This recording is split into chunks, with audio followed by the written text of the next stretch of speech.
I always say that that year in Harvard, 1967 to 68, was an incredible year that both changed me and gave me a new confidence.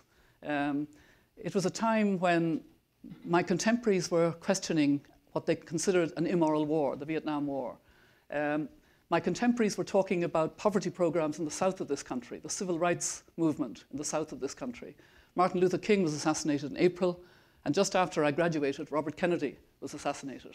And the thing that had the most impact on me was the fact that young people were doing so much. Unlike in Ireland, where young people knew their place and you didn't speak up or you didn't interrupt adults or you didn't take on responsibility, you waited. But young people weren't waiting. They were saying, we must do things, we must be prepared to make change. So I came back to Ireland imbued with what my husband-to-be, who'd been in law school with me, Nick, called Harvard humility.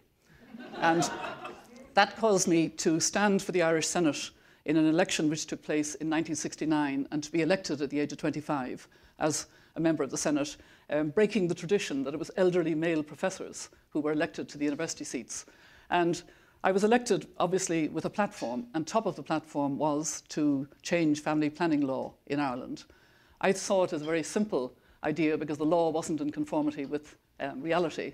Reality was that married women needed a doctor's certificate to get the contraceptive pill.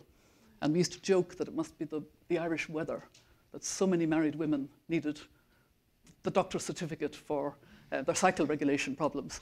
And it also wasn't against the law to use a condom, but it was against the criminal law to either buy or sell a condom.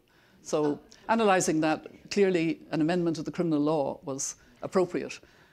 And I completely underestimated the reaction. I had tapped into something that Irish people at the time, especially Irish legislators, did not want to talk about.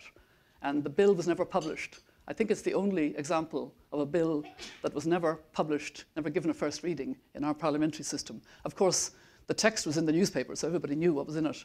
And I was denounced from pulpits. The Catholic Archbishop at the time, Archbishop McQuaid, said that such a measure would be and would remain a curse upon the country. And there was a headline the following day in the Irish press saying, "A curse upon the country." And I, at this time, was 26 and just married and very burdened by this, so much so that Nick actually burned some of the hate letters that I had received, which is a pity because they were now part of archival history.